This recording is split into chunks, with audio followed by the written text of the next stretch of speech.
فاتن الحسين وهل شيء من رسول الله صلى الله عليه وسلم وروح شيخنا الشيخ مرسل بن الله البنجري وروح شيخ محمد رشوى أنور بن إسماعيل ولا روح الوالدي الشيخ بدر بن عبد أحمد زيني ولا روح الشيخ محمد زيني بن عبد الغني ولا روح الحبيب محمد بن حسين معبود وابن الفاضل الحبيب علي بن محمد معبود خصوصا روح صاحب الكتاب سير السالكين العالم وعلامه الشيخ عبد الصامد الفرنداني رحمه الله تعالى وأرضاه أن الله يتغشاهم بالرحمة والمغفرة ويريد درجاتهم بالجنة بسر النبي وآل النبي وبسر سورة الفاتحة. أعوذ بالله من الشيطان الرجيم. بسم الله الرحمن الرحيم مالك يوم الدين إياك نعبد ونستعين اهدنا المستقيم صراط الذين أنعمت عليهم ولا الضالين آمين. أعوذ بالله من الشيطان الرجيم. بسم الله الرحمن الرحيم. قال المؤلف رحمه الله تعالى ونفعنا به وبعلومه في الدارين آمين.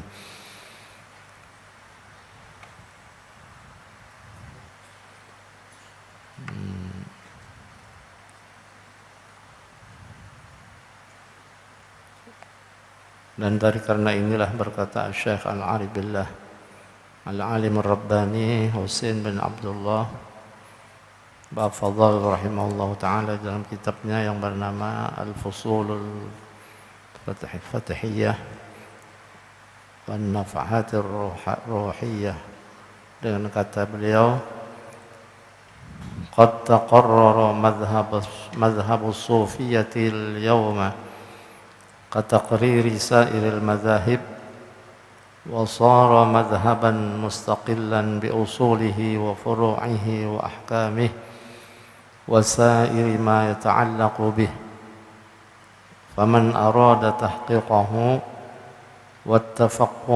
والتفقه فيه قدر عليه بالقراءة على مشايخه ومطالعة الكتب المصنفة فيه على أتم ما يكون, yang artinya sesungguhnya telah tetap mazhab Ahlus Sufi pada hari ini, yakni pada masa sekarang ini, seperti tetap segala mazhab yang 4 itu, dan jadilah ia seolah-olah mazhab yang mustaqil, itu berdiri sendiri dengan usulnya, yakni ilmu usuluddin, dan furu'nya, yakni ilmu fiqih, dan segala hukumnya, yakni segala hukum haram dan halal, dan hukum batal dan sah, dan barang yang tergantung dengan dia.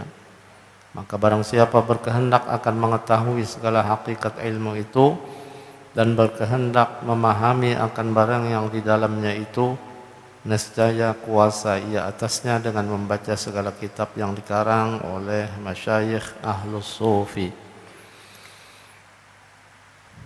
dan kuasa ia mutalaah akan segala kitab yang dikarang oleh mereka itu di dalam ilmu tasawuf itu atas sempurna pengetahuannya itu. Jadi ilmu tasawuf itu telah sempurna karena di dalam segala kitab karangannya ahli sufi itu telah terhimpun ilmu usuluddin, dan ilmu fiqih, dan ilmu tariqah, dan ilmu haqiqah. Dan ilmu yang menghimpunkan di dalamnya akan segala ilmu yang tersebut ini yaitu dinamakan akan dia ilmu tasawuf yang sebenar-benarnya, yaitu ilmu tasawuf yang bersepadu. Dan barang siapa tiada masyghul di dalam menuntut ilmu tasawuf itu, maka telah ada pada mereka itu alamat orang yang kurang imannya, lagi kurang akalnya, dan kurang agamanya. Demikianlah disebutkan akan dia oleh Syekh Husain bin Abdullah dalam kitabnya yang tersebut itu. Maka seyugianya atau sepantasnya bagi orang yang berkehendak kepada kemenangan di dalam akhirat, bahwa menuntut ia akan ilmu tasawuf dan mengajarkan akan dia, seperti orang yang menuntut dan mengajarkan ilmu yang lainnya juga. Karena barang siapa menuntut ilmu tasawuf itu, nescaya terkaya ia daripada ilmu yang lainnya. Manakala orang yang menuntut ilmu yang lain daripada ilmu tasawuf itu, tiada terkaya ia daripada ilmu tasawuf itu, dan jika ia daripada ulama yang besar-besar sekalipun. Dan dari karena inilah berkata waliullah yang amat besar, itu Sayyidi Syekh Ibrahim Ad-Dasuqi rahimahullah, talabus syaikhi fi tariqatin wajibun ala muridin walau kana min akabiril ulama, yang artinya menuntut ilmu tariqah yakni tasawuf itu wajib atas tiap-tiap murid, yakni atas tiap-tiap orang yang menjalani akan jalan akhirat, yang berkehendak kepada kemenangan di dalam akhirat. Dan jikalau ia daripada sebesar-besar ulama pada mengetahui ilmu yang lain daripada ilmu tasawuf itu sekalipun. Dan dari karena inilah kata setengah ulama, kullu sufiyyin faqih walaysa kullu faqihin sufiyan. Artinya tiap-tiap sufi itu patut dinamakan faqih, dan tiada patut tiap-tiap faqih itu dinamakan sufi. Nah, artinya tiap-tiap sufi itu bisa dinamakan faqih. Orang sufi itu faqih, ahli di bidang hukum fikih. Dan tiada patut tiap-tiap faqih itu dinamakan sufi. Artinya orang faqih belum tentu sufi. Tapi kalau yang sufi boleh dikatakan faqih.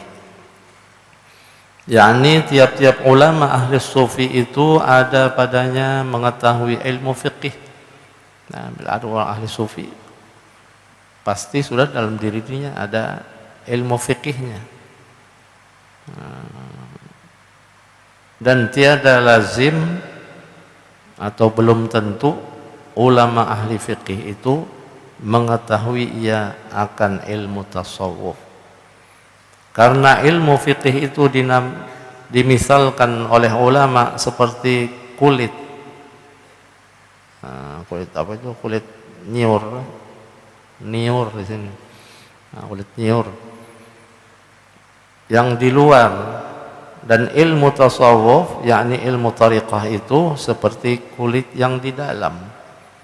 Dan ilmu hakikat itu seperti isinya yang di dalam. Nah, jadi ada lapisan. Kalau kulit niur itu ada luarnya, kemudian ada sabut di dalamnya, kemudian ada isinya. Dan lagi patut dikatakan ilmu fiqih itu seperti kulit niur, dan ilmu tasawuf yakni ilmu tariqah itu seperti isi niur, dan ilmu hakikat itu seperti minyak niur. Kalau sudah dijadikan minyak dalam lagi, artinya nih prosesnya mulai kulit luar, lapisan dalam, sampai dijadikan minyak. Kalau itu perumpamaan daripada niur di sini. Adapun kelebihan orang yang mengajar ilmu itu, maka yaitu beberapa dalil Quran dan hadis Nabi SAW dan perkataan ulama yang amat banyak. Dan setengah daripadanya firman Allah Subhanahu wa taala, wa liyunziru qaumahum idza raja'u ilaihim, dalam surat Taubah ayat 122. Yang artinya, dan supaya menakuti mereka itu akan kaumnya apabila kembali mereka kepada kaum mereka itu. Nah, menakuti di sini memperingatkanlah, liunziru mereka, supaya memperingatkan mereka itu akan kaumnya. Berkata Al-Imam Al-Ghazali rahimahullah ta'ala dalam Ihya Ulumuddin, dan murad yang di dalam ayat ini yaitu mengajar ilmu dan menunjukkan akan jalan akhirat. Nah, tujuannya memang untuk jalan akhirat. Nah, yang dimaksud murad di sini, itu yang dimaksud di dalam ayat ini yaitu mengajar ilmu dan menunjukkan akan jalan akhirat. Nah, jadi semua ilmu yang kita ambil melalui Nabi kita Muhammad SAW berupa hadis, atau yang disampaikan oleh Rasulullah melalui Al-Quran, semua tujuannya akhirat.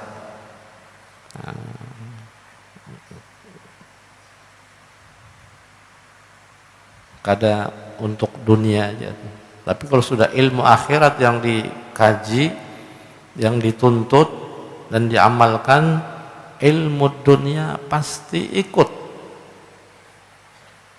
Itu ibaratkan nanam padi. Dunia rumputnya, kita tanam padi, tumbuh padinya, dapat kita hasilkan.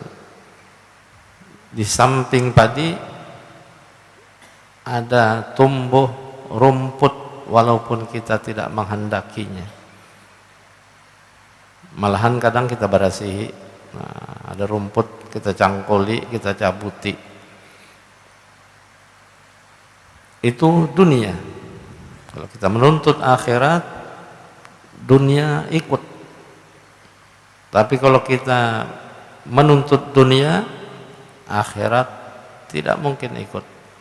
Ibarat rumput tadi, kita tanam rumput, bisalah tumbuh di rumput padi. Nah, mustahil nanam rumput tumbuh padi. Tapi kalau nanam padi tumbuh rumput. Rumput itu ibaratnya dunianya. Nah, jadi orang yang menuntut ilmu akhirat, hidupnya akan lapang. Nah, asal benar-benar menuntut tujuannya akhirat. Dunia pasti ikut. Lihat orang-orang yang berilmu, orang-orang yang alim, yang mengamalkan ilmunya, hidupnya lapang. Dunia hanya di telapak tangan.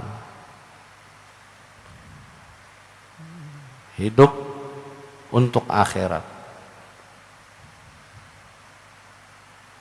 Nah, itu orang yang menuntut ilmu akhirat, dunia ikut. Dan setengah daripadanya lagi firman Allah Subhanahu wa ta'ala, wa idh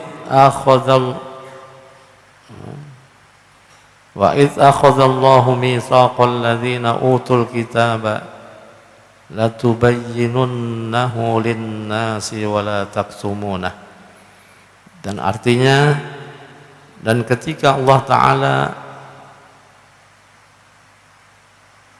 mengikat perjanjian akan mereka itu, ikat janji yang diberi akan mereka itu kitab, supaya menerangkan mereka itu akan yang di dalam kitab mereka itu bagi manusia, dan supaya jangan menyembunyikan mereka itu akan ilmu yang di dalam kitab mereka itu. Ini orang yang dapat ilmu jangan disembunyikan. Ilmu diajarkan dan disampaikan. Itu memang sifat para nabi. Sifat tabligh, menyampaikan. Nah, tidak bersifat kitman, menyembunyikan. Nah, hendaklah dalam diri kita pun seperti itu. Ada sifat 4 yang wajib bagi Nabi dan Rasul: siddiq, amanah, tabligh, fatanah. Nah, yang di sini tadi tabligh, menyampaikan. Jangan sampai menyembunyikan kepada ilmu, walaupun sedikit. Nah, orang kadang-kadang beranggapan kalau sudah banyak hanya menyampaikan, tapi sedikit pun, balighu anni walau ayatan. Nah, itu hadisnya, sampaikanlah daripadaku dan Nabi, dari hadis Rasulullah, dari ayat-ayat Al-Quran yang disampaikan oleh Rasul, walau ayatan, sekalipun satu ayat Al-Quran, walaupun satu hadis. Nah, kalau kita paham, mengerti, apalagi masalah hukum,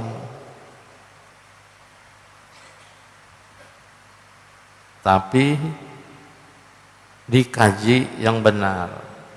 Masalah hukum artinya sangat berhati-hati, jangan sampai asal-asalan, apalagi asbun, nah jangan asal bunyi. Artinya diteliti, dikaji yang benar agar penyampaian ilmu yang daripada kita pelajari itu disampaikan lagi kepada orang lain. Dan kata Al-Imam Al-Ghazali rahimahullah ta'ala dalam Ihya Ulumuddin, ayat ini menunjukkan bahwa wajib atas orang yang diberi ilmu itu mengajarkan bagi manusia, dan haram ia menyembunyikan akan ilmu itu. Nah ini Imam Ghazali dalam kitab Ihya-nya. Artinya Sidin mengambil penjelasan daripada ayat di atas tadi itu agar orang yang diberi ilmu mengajarkan pulang kepada orang lain, dan haram menyembunyikan ilmu itu. Jadi apa yang kita ketahui kita sampaikan, jangan ditutup-tutupi. Artinya memang ilmu dari Nabi SAW, dari ayat Al-Quran, dari hadis, habis disampaikan oleh Rasulullah SAW, kadang-kadang disembunyikan.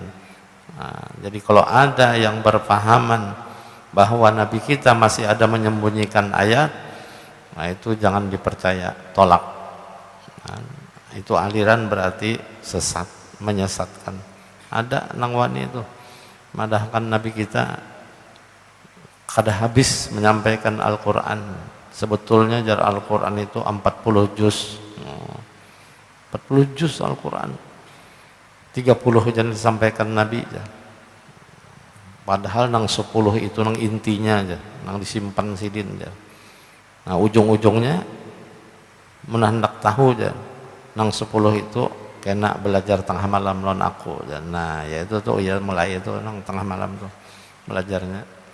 Ilmu nang bakal menyesatkan orang tuh. Jelas-jelas sudah orang yang memiliki ilmu disuruh menyampaikan semuanya, apalagi Rasulullah. Tidak mungkin menyembunyikan sifat Rasulullah. Tabligh tadi, siddiq, amanah, tabligh, fatonah, jujur, siddiq, sifat Nabi, tidak mungkin berbohong. Amanah, amanah Allah itu ayat-ayat Al-Quran yang diwahyukan kepada Nabi untuk disampaikan, amanah. Menyakada nyampaikan, menyimpan tadi 10 juz disimpan, berarti kada amanah Rasulullah. Sifat tabligh, kalau kada menyampaikan habis semua yang diperintah oleh Allah, berarti ada menyembunyikan. Nah berarti sifat selain daripada tabligh mustahil, kitman, menyembunyikan. Nah jadi hati-hati kalau di akhir zaman ada dari orang yang mengajak kita mengajarkan nang 10 juz, dan nah itu mengeramput tuh, mengaradau aja tuh, ada aja kan diulah-ulahnya, napa-napakah.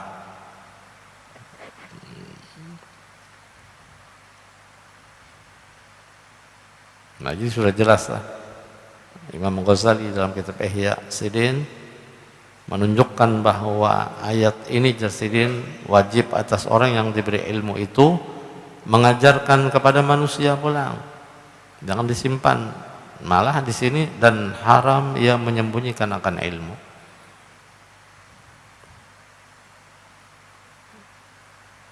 Dan tatkala membaca Rasulullah SAW akan ayat ini, maka bersabda ia dengan katanya, ma atallahu aliman ilman illa akhadallahu alaihi minal mitsaqi ma akhadha 'alan nabiyyina ayyubayyinuhu lin-nasi wa la yaqtumuhu. Rawahu Abu Nu'aim. Artinya tiada memberi Allah Ta'ala itu akan ulama, akan ilmu, melainkan mengambil Allah Ta'ala atasnya daripada janjinya seperti ia mengambil janjinya atas segala anbiya, yaitu para nabi, bahwa menyatakan mereka itu akan ilmunya itu bagi manusia, dan jangan menyembunyikan mereka itu akan ilmunya itu. Nah, artinya kada boleh, dasar dilarang, tidak dibolehkan memiliki ilmu yang sudah didapatnya, diamalkannya, disampaikannya. Nah, tapi ingat, dapat ilmu kita dulu nang maamalkan. Setelah kita mengamalkan baru menyampaikan. Tapi kada mengamalkan dulu, nah itu bisa kena ancaman daripada Allah Subhanahu wa taala.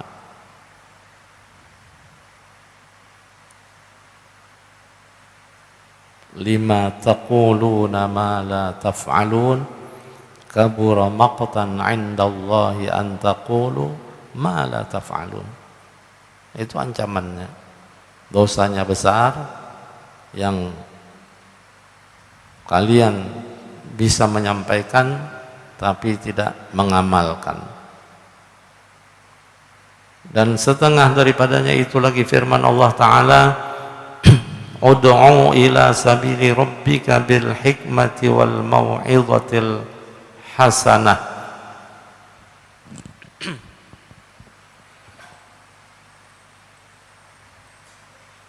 Nah, ini Allah berfirman dalam surat An-Nahl ayat 125. Ud'u ila sabili rabbik, seru olehmu,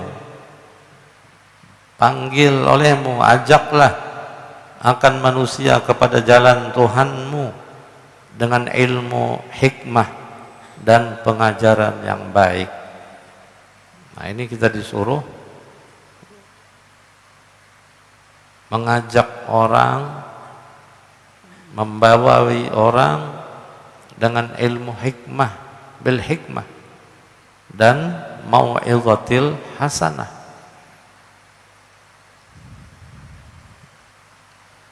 Artinya cari jalan yang sebaik-baiknya untuk menyampaikan kepada orang lain, agar orang lain dapat menerimanya dengan baik. Nah, tapi kalau kita kada ada hikmahnya, kada ada mau'izatil hasanahnya, baka karasan istilahnya, nah, orang akan menghindar daripada kita. Bukahan orang, namun kita baka karasan. Dan setengah daripadanya sabda Nabi SAW tatkala menyuruh ia akan Mu'adz ke negeri Yaman, Mu'adz bin Jabal, sahabat Nabi yang bernama Mu'adz bin Jabal. Nabi menyuruh Sayyidina Mu'adz bin Jabal ke negeri Yaman. La ayyahdiyallahu bika rajulan wahidan khairul laka minad dunya wa ma fiha. Yang artinya sesungguhnya bahwa memberi hidayah Allah Ta'ala dengan dikau akan seorang laki-laki, yaitu terlebih baik bagimu daripada dunia dan barang yang di dalamnya. La ayyahdiyallahu bika rajulan wahidan khairul laka minad dunya wa ma fiha. Artinya sesungguhnya bahwa memberi hidayah Allah Ta'ala dengan dikau akan seorang laki-laki, yaitu terlebih baik bagimu daripada dunia dan barang yang ada di dalam dunia wa ma fiha. Dan sabda Nabi SAW lagi, man ta'allama baban minal ilmi liyu'alliman nasa u'tiya thawaba sab'ina siddiqan. Rawahu Dailami. Barang siapa belajar akan satu bab daripada ilmu karena berkehendak mengajar akan manusia, niscaya diberi Allah akan dia pahala 70 daripada pahala ulama yang siddiqin. Nah, 70 ulama siddiq. Satu bab saja mengajarkan ilmu akan diberikan pahalanya seperti pahala 70 ulama yang siddiqin, ulama yang benar-benar mengamalkan ilmunya, amilin. Satu bab aja, nah apalagi beberapa bab. Dan sabda Nabi SAW lagi, inna allaha wa malaikatahu wa ahlas samawati wa ahlal ardi hatta namlata fi juhriha wa hatta al-huta fil bahri liyusalluna ala muallimin nasil khaira. Bahwasanya Allah Ta'ala dan segala malaikatnya dan isi 7 petala langit, nah, 7 lapis langit tuh, dan isi segala bumi, 7 juga bumi ke bawah, hingga semut yang di dalam lubangnya dan hingga ikan yang dalam laut sesungguhnya mengucap salawat, artinya mendoakan supaya mendapat kebaikan. Siapa yang didoakan? Orang yang mengajar akan manusia akan kebajikan. Sampai semut dalam lubang pun mendoakan, ikan di dalam laut mendoakan kepada orang yang mengajarkan kebaikan. Ada ruginya? Semut mendoakan juga. Artinya ini diperumpamakan binatang yang paling kecil. Semut paling halus sudah binatang. Halus pada semut ada lagi lah, ada ya, tungau, apalagi jarau, tungau lon jarau banding sanak aja. Kada kelihatan tuh, mun kada di keker dengan mikroskop, nah, ada mikroskop teropong. Mun sepintas kita melihat ke ini aja, kada melihat lon jarau, lon tungau. Ini kekuasaan Allah Subhanahu wa taala menciptakan makhluknya yang sekecil-kecilnya, sehalus-halusnya, sampai mata zahir manusia pun kada melihat, kecuali pakai alat teropong, keker, pembesar. Alat pembesar hanya kelihatan tuh. Mun kita ambil jarau, tungau, dikeker, kelihatan bebatis, kepala, ada matanya juga, pasti ada muntungnya, makan juga ini. Ini kada habis pikir, kita mikirkan ke situ. Kada usah gitu mikirkan sampai ke sana. Kalau pina mau mikirkan. Nah, itu baru makhluk Allah Ta'ala aja. Apalagi nak memikirkan Allah Ta'alanya lah.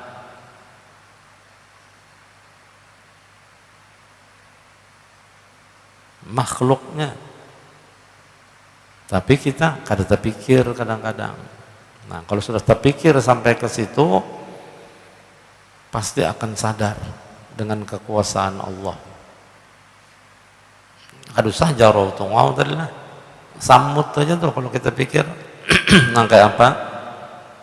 Allah menciptakan samut tuh. Muntungnya, matanya, paparutannya, nah kayak apa? Nah. Makhluk hidup. Nah, bingung lagi mikirkan tungau lan jarau tadi.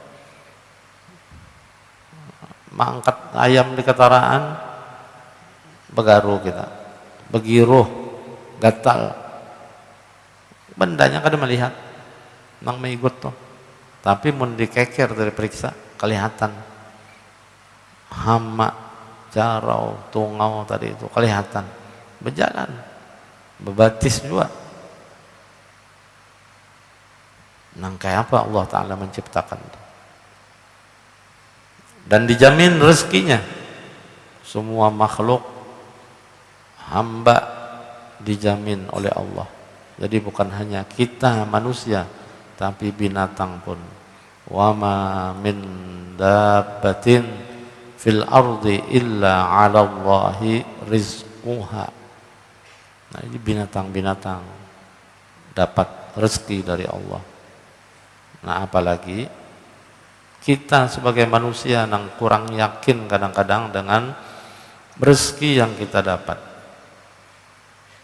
Kurang bersyukur dengan rezeki yang kita dapat. Atau suudzon kepada Allah, buruk sangka. Nah, tapi orang yang beriman, bertakwa, mengamalkan ilmunya, dia yakin yang semua hal ehwal kita, keadaan kita ini diawasi oleh Allah Subhanahu wa taala. Allah tidak akan membiarkan hambanya, makhluknya terbiar di dunia ini. Dan lagi sabda Nabi SAW, kalimatun minal khairi yasma'uhal mu'minu faya'malu biha wa yu'allimuha khairun lahu min ibadati sanatin. Yang artinya satu kalimat daripada kebajikan yang mendengar akan dia oleh orang yang mukmin, maka mengamalkan ia akan dia dan mengajarkan ia akan dia, yaitu terlebih baik baginya daripada berbuat ibadah setahun. Setahunan beribadah, mengajarkan satu kalimat daripada kebaikan yang didengar oleh orang mukmin, lalu dia mengamalkannya dan mengajarkannya pulang. Dapat ilmu, kita mendengar, kita pelajari, kita ajarkan pulang, itu lebih baik daripada beribadah 1 tahun. Kita tuh beribadah setahunan, uyuh, sembahyang 5 waktu aja koler,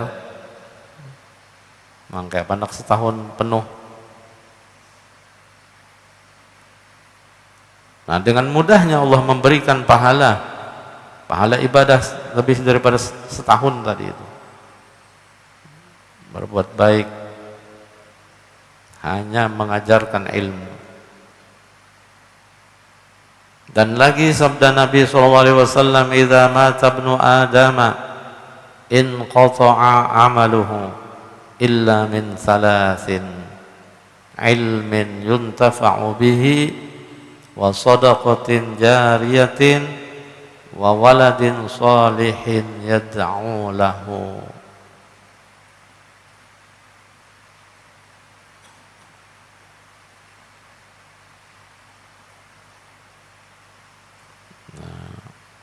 Nah, ini kata Nabi SAW, apabila mati anak Adam, meninggal dunia, nescaya putuslah segala amalnya yang kebajikan, amal-amal putus, melainkan daripada 3 perkara.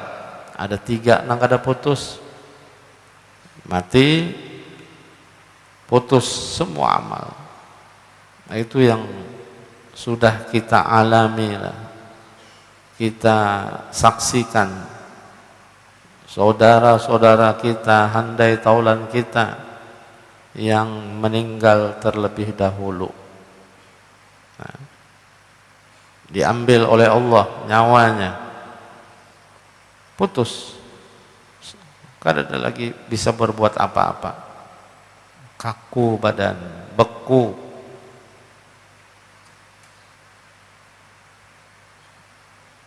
Ada 3 nang kada putus, Di sini dalam hadis sebut ilmin yuntafa'u bihi. Berdahulu di sini. Nah, jadi di hadis lain ada susunannya shadaqatin jariyah au ilmin yuntafa'u bihi aw waladin shalih yad'ulah. Nah, di sini idza mata ibnu adama in qata'a 'amaluhu illa min salas ilmin yuntafa'u bihi. Ilmu berdahulu di sini disebut. Urutannya nih. Ilmu yang diambil manfaat dengannya. Artinya orang mengajarkan ilmu, orang yang mendengar mengambil manfaatnya serta mengamalkannya. Jadi setiap orang yang mengamalkan ilmu daripadanya, daripada yang diajarkannya, dia mendapatkan pahala mengalir sekalipun tadi sudah meninggal. Nah, ini peninggalan yang sangat berharga, artinya ilmu. Asal ilmu yang kita ajarkan. Kada ilmu yang disimpan toh. Disimpan kan jagat pribadi. Tapi diajarkannya, lalu orang lain mengamalkan ilmu yang didapat darinya, mati yang mengajarkan tadi, pahala mengalir terus ke dalam kuburnya. Artinya sangat beruntung orang yang mengajarkan ilmu. Wa shadaqatin jariyah, dan shadaqah jariyah. Ada putus juga. Walaupun sudah mati orangnya, dia waktu hidupnya ada shadaqah jariyah. Nah, contoh membangun masjid. Selama masjid dipakai untuk ibadah di dalamnya, pahala berapa orang yang beribadah di dalam masjid itu mengalir kepada orang yang sedekah untuk masjid. Nah, kada merasa Pak, biar sedikit. Nah, 1.000 2.000 tetap dapat. Artinya kada semestinya kita menunggu banyak duit membangun masjid, membangun musalla, membangun madrasah, membangun pondok, membangun majelis ta'lim. Itu kalawasan dari menunggu. Menang mengalir terus. Sedekah jariyah 1.000 bernilai besar di hadapan Allah. Artinya kita jangan menganggap enteng, menganggap remeh amal kebaikan sekecil apapun.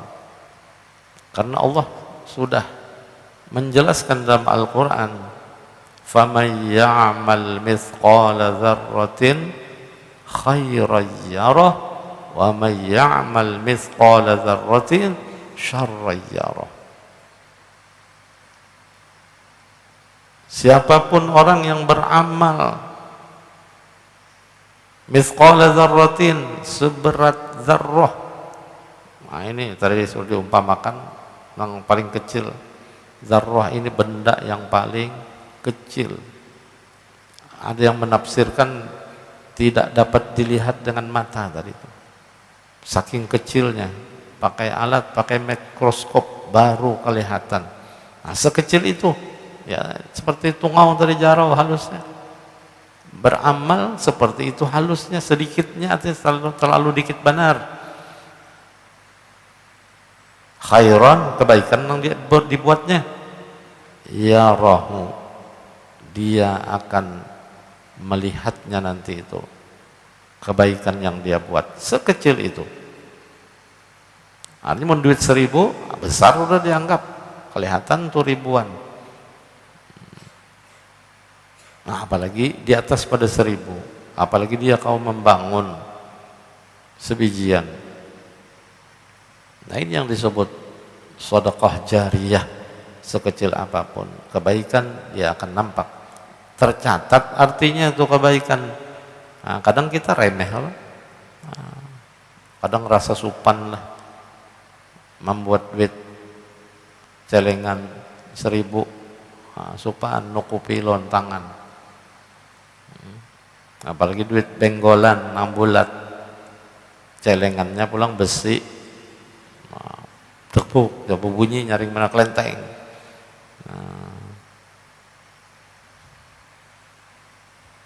Kadang supan kita. Padahal yang sekecil itu kalau kita ikhlas karena Allah, tercatat di sisi Allah.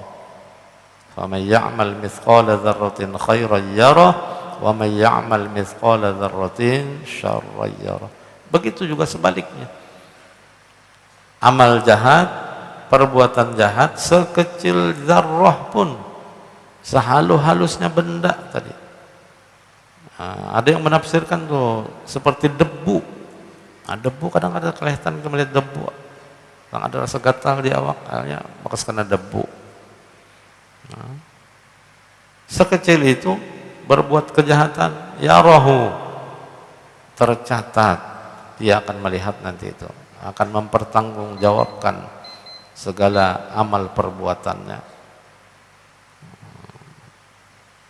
Yang ketiga, apabila mati anak Adam terputus amalnya kecuali tiga tadi. Yang ketiga, waladin solihin yad'ulah, anak yang soleh yang mendoakan kepadanya, kepada orang tuanya, anak soleh.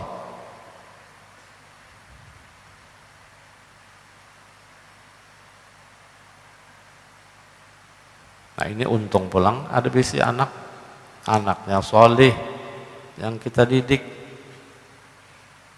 Nah jadi jangan sampai kita meninggal dunia kadada peninggalan nang bakal memberikan atau mengalir kepada kita dalam kubur sampai ke akhirat.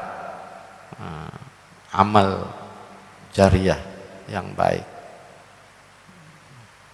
Artinya jangan sia-sia.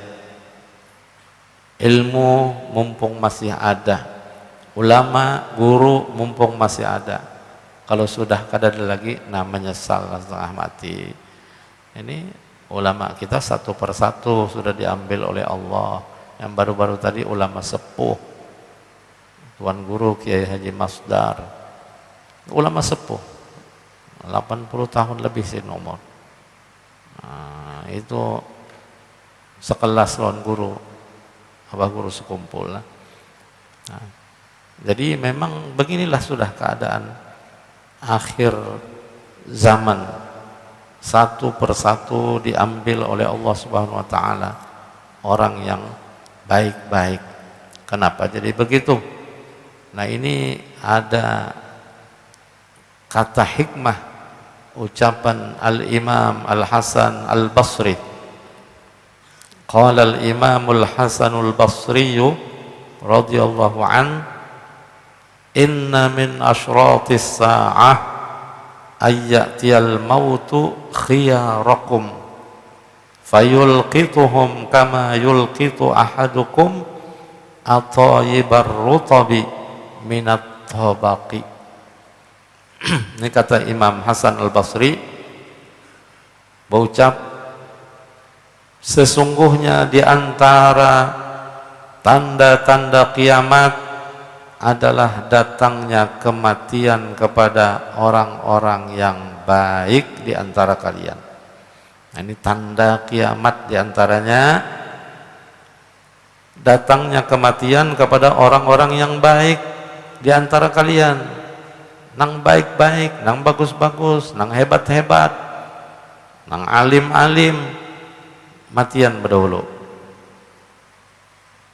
Kenapa bisa begitu? Kata Imam Hasan Al-Basri, fayulqituhum kama yulqitu ahadukum at-tayyibar rutabi minat tabaqi.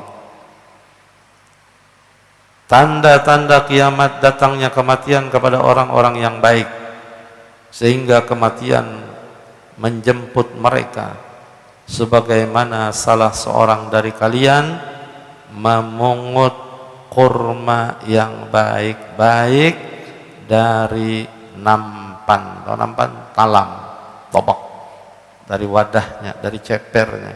Kalau orang tak menyurungi kita kurma, pasti nang baik kalau kita pilih berdahulu. Ini kita juga nih nang memilih, ini diumpamakan sidin seperti mana kurma. Nah, mun kada kurma biasa kita di sini hari raya kacang. Nah, suruh ngurang kacang. Habis juga karena sepiring kacang nih, tapi nang dipilih berdulu nang mana? Pasti kacang nang baik, nang bagus. Oh, ini pina krempeng, ini pina tahirang dikit, ini pina tahangit berudi. Nang bagus, nang pina aceh, pina rapuh, nang pina bagus tuh bang, warna kacangnya. Nah, makan, ambil lagi, pilih kiki, nang bagus pulang, nang kada bagus minggir. Gitu kalau kita biasanya tuh makan kacang. Makan kurma, ini kurma diibaratkan sini ar-rutop. Nah, semuanya orang enak itu suruh ngija kacang tentu milih, nah pina hangit, nah minggir, tapi ujung-ujungnya hangit ini dimakan juga kena. Heran juga nyep ketanggihan lo makan kacang tuh ada mau ampih. Padahal hangit tuh nih terakhir tuh pahit tadinya, tapi dimakan juga. Ini Imam Hasan Al-Basri mengatakan tanda-tanda kiamat nang baik-baik berdahulu diambil Allah. Itu diumpamakan seperti itu Rasidin. Jadi kalau ada orang bertanya kenapa aja ulama nang mati, guru nang mati berdahulu, nang rancak membegal, merampok, mabuk, minum, kecubung dan sebagainya, itu awit pinanya kada sing matian, sudah teler, beliuran, sudah dibawa ke rumah sakit, sudah panjang aja lagi umur. Nah, ya inilah perumpamaan ibaratnya menaruh orang bertakon yang gitu. Kita makan pun berpilih nang mana, nang baik-baik dulu dimakan, tapi ujung-ujungnya nang kada baikin dimakan juga kena. Apalagi masih lapar, raup terus. Nah, kacang tercampur batu, pak taigut, krakop, patah gigi. Nah, saking rakusnya. Nah, inilah kita harus sadar. Maka dari itu kata Nabi SAW, aslihu dunyakum wa'malu li akhiratikum ka'annakum tamutuna godan. Rasul bersabda, aslihu dunyakum, berbuat baiklah, perbaikilah dalam kehidupan duniamu, dan beramallah untuk akhiratmu. Artinya dunia ini hanya sementara, makanya disuruh beramal untuk akhirat. Bila sudah beramal untuk akhirat, ka'annakum tamutuna godan, seolah-olah kamu akan mati besok. Jadi orang yang ingat akhirat, beramal untuk akhirat, perasaan dia esok mati. Pas hidup lagi masih esok, ucap lagi beramal akhirat, seolah-olah esok mati. Jadi kematian demi kematian itu ada di hadapannya terus, menunggu. Itu pasti orang itu akan sadar dalam kehidupannya. Munnya merasa esok mati, pasti bersiap sudah hari ini. Esok mati, pasti hari ini tuh bertaubat, berzikir, berbuat baik, banyak ibadah, banyak membantu orang, karena perasaannya esok mati. Esok masih hidup, berucap lagi bilang esok aku mati pula. Terus nanti itu akhirnya baik seterusannya orang yang beramal akhirat. Tapi kalau beramal untuk dunia, ka'annaka ta'ishu abadan, bila dunia aja dalam kepala kita, pemikiran kita, pasti dia berucap dalam hatinya seolah-olah dia hidup selama-lamanya. Ka'annaka ta'ishu abadan. Nah, artinya robah pola pikir kita untuk akhirat, pasti sadar. Akhirnya sampai di sini ada kurang sehatnya badan dah. Mudah-mudahan diberikan kesehatan dan keafiatan kita semua sehingga dapat menjalankan perintah Allah, menjalankan ibadah, menjalankan amal-amal baik yang diridhoi oleh Allah Subhanahu wa taala. Bisirin Nabi wa alin Nabi. Al-Fatihah.